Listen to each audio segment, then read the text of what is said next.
বাস নামিয়ে দেবো, বাসে বসেই সমুদ্রে স্নান করবার ব্যবস্থা করছি হতচ্ছাড়া। দেখেছিস দেখেছিস, বলেছিলাম না দত্তদার ট্রাভেলস খুব ভালো।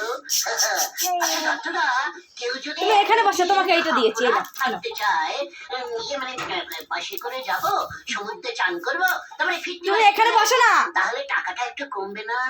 এই এখানে অনেক শর্ট ট্যুর আছে, তোরা তাহলে সেখানে যা, এই লিফলেট দেখে নে। না, আমরা পুরীতেই যাব। আগে পুরীটা অনেক কাছে ছিল না দত্তদা? তোর জন্মের আগে ছিল হতচ্ছাড়া, তোরা যাবি নাকি আমি লোক ডাকবো? বলতে মামা চলো। ঠিক আছে দত্তদা, 2 দিন হাফ রাত পার হেড ক্যাশ 60 টাকা করে দিচ্ছি, লাস্ট বললাম। কালু এদিকে একবার আয় তো। এই দেখো আমার রেগে যাচ্ছে। চল চল, ঠিক আছে ঠিক আছে, আমরা আসছি দত্তদা। এই চল তোরা, আমরা রিক্সা করে পুরী যাবো। শোনো, এখানে বসো। বাসের পেছন পেছন। বলতে মামা, আমি বলি কি, আপনারা বরং সজনে ডাঙ্গা গ্রামে হাওয়া বদল করি আসেন নন্দ ভন্ড ঘুরতে বাউ।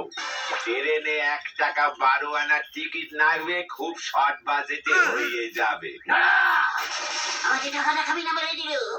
আরে দূর না দাদা, ওখানে কি সমুদ্র আছে নাকি? শুনেছি একখানা সরু নালা টাইপের নদী আছে, আর সব নদীর সঙ্গেই তো সমুদ্রের কানেকশন থাকে বলে শুনেছি পাঁচু ভাইপো। পেয়েছি পেয়েছি। কি পেয়েছো বলতে মামা? সমুদ্র? বিনা পয়সায় সমুদ্র দেখার উপায়। যাই গুরু। চলে আয়, হারি বাপ। কোথায়?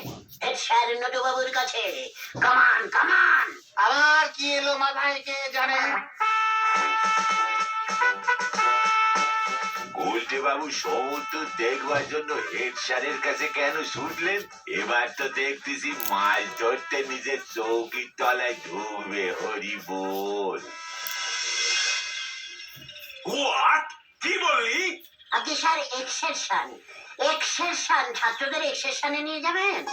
মানে এক্সকারশন মানে স্যার ওই শিক্ষামূলক ভ্রমণ স্যার। আলবাত তুমি এটা নিয়ে খেলো। তাতে তোর কি? তুই তো আর ছাত্রদের মধ্যে পড়িস না। দেখি স্যার, আমি তো শিক্ষা খুব ভালোবাসি স্যার। তাই স্যার চলুন বেরিয়ে আসি পুরী। 10 দিন 15 রাত্রি, মানে সব শিক্ষামূলক দিন রাত্রির হবে স্যার। আমি সব অ্যারেঞ্জিং করে দিচ্ছি, আপনি শুধু টাকাটা দিয়ে দিন। আমি ছাত্রদের নিয়ে লস্করি বাসে সোজা পুরীর সমুদ্রে নিয়ে যাচ্ছি। সমুদ্র ইজ ভেরি গুড শিক্ষা স্যার। স্টুডেন্টরা নিজেদের চোখে সমুদ্র দেখবে।